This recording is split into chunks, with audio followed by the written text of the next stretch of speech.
Სახელმშვიდობის ყველას მოგესალმებით, მოგიკითხავთ თითოეულ თქვენგანს, კვლავ მადლობას გეტყვით თითოეული კომენტარის ავტორს თბილი სიტყვებისთვის, ვისაც არ გაქვთ არხი გამოწერილი, გთხოვთ გამოიწეროთ, რომ არ გამოგჭეთ შემდეგი გაშლები. მე კი დღეს მინდა თქვენთვის გავაკეთო ასეთი საჯარო გაშლა. გამოვა თუ არა თქვენი ჩაფიქრებული ადამიანი კონტაქტზე.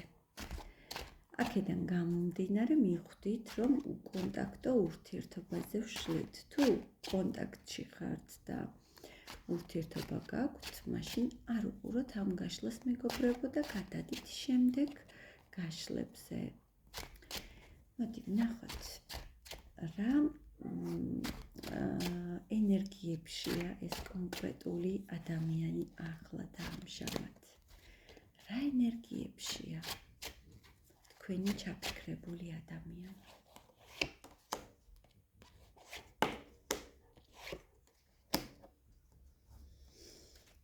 რაღაც მოხდა მის ცხოვრებაში ისეთი, რამაც მიიყვანა შეიყვანა ჩიხში, რაღაც დაატყდა ისეთი ადამიანს, რამაც დაუმსხვრია გეგმები, დაუმსხვრია თავისი ოცნებები და სხვათა შორის ძალიან ცუდად შეეხო მის ეგოს და ახლა არის თითქოს ჩიხში გამოვალ მდგომარეობაში. მის თვითშეფასებას შეეხო აი ეს კონკრეტული ნგრევა და იმედგაცრუება. რას ეხება ეს იმედგაცრუება? ოჯახს, სამსახურს. შეიძლება მეგობრებო, თუ თქვენ ოჯახი გაქვთ და უყურებთ თქვენს მეუღლეს და დიდი ხნის ურთიერთობას, შეიძლება ეს ეხებოდეს ოჯახურ ნგრევას, ოჯახური ურთიერთობის ნგრევას, ან ხართ დიდი ხნის ურთიერთობაში, ეს არ არის რამოდენიმე თვის ურთიერთობა, ეს გახლავთ რამოდენიმე წლის და წლების ურთიერთობა და შეიძლება აქ მოხდა სერიოზული რღვევა თქვენი ურთიერთობის. შეიძლება კონკრეტულ ადამიანს პრობლემა ჰქონდეს შემოსავლებთან და შეიძლება თქვენი ურთიერთობის ნგრევა ასევე გამოწვეული იყოს მესამე პირით და მესამე ფაქტორების ჩარევით. ურთიერთობას ვუყურებთ ახლა.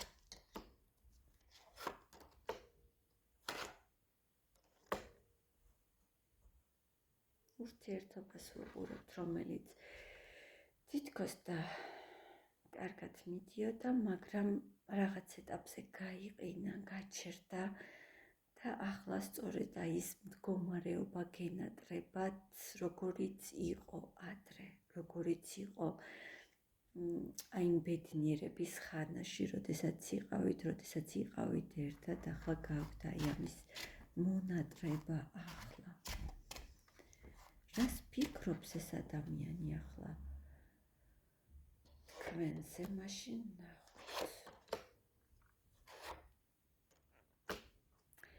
სტკივა ამ ადამიანსაც, რადგან მხოლოდ ურთიერთობა ეს პარტნიორული არ იყო და აქედან გამომდინარე აქ იყო მეგობრობაც, თითქოს სულიერ მეგობრებად გრძნობდით თავს და რაღაც იყო ისეთი, რაც გაკავშირებდათ გარდა სიყვარულის. ეს იყო მეგობრობა და გულწრფელი ემოციები და ეს ამ ადამიანსაც სტკივა ის, რომ დაინგრა ეს ყველაფერი. კარგით, ნახოთ მაშინ გამოვა კონტაქტზე თქვენი ჩაფიქრებული ადამიანი. გამოვა კონტაქტზე.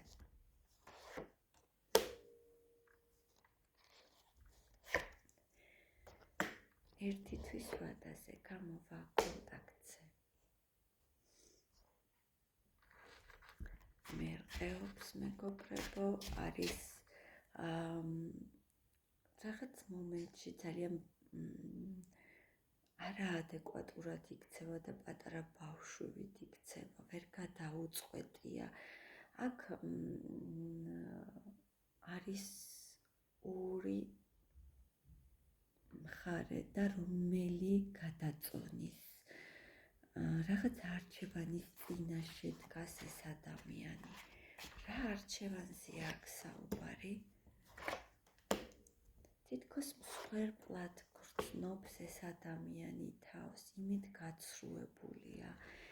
უცებ აენთება, უცებ მოუნდება გამოსვლა კონტაქტზე, მაგრამ შემდეგ თითქოს ხელფეხი ებორკება და მიეცემა უიმედობას და სევდას და ასევე მალევე უარყოფს იმ აზრს, რომ გამოვიდეს კონტაქტზე.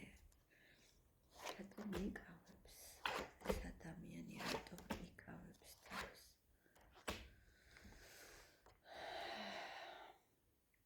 არა მეგობრებო, ეს ადამიანი ფიქრობს, რომ უნდა მოიკრიბოს ძალები, მიხედოს საკუთარ საქმეს, თავის ფინანსებს, გადართულია ახლა ფინანსების მოძიებაზე ეს ადამიანი. გამოვა კონტაქტზე, მომავალ ერთ თვეში, გამოვა თქვენთან კონტაქტზე.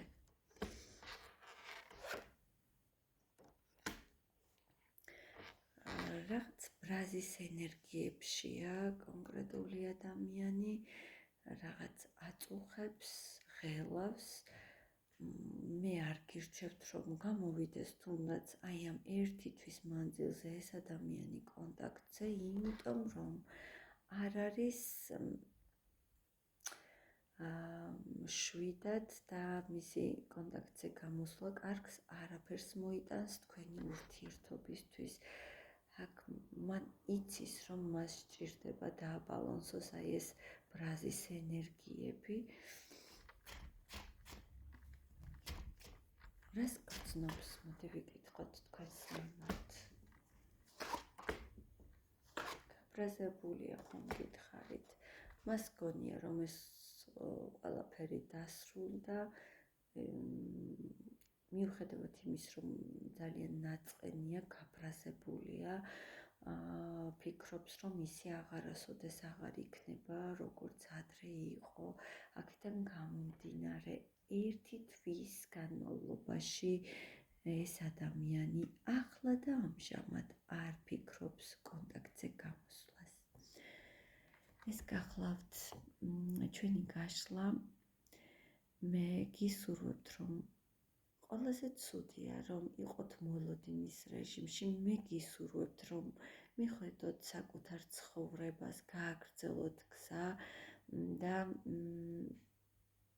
ყოველდღიურობით დატკბეთ, ყოველდღე არის ახალი შანსი, რომ თითოეულმა დღემ მოგიტანოთ ბედნიერება და უნდა შეიგრძნოთ სწორედ ეს ბედნიერება.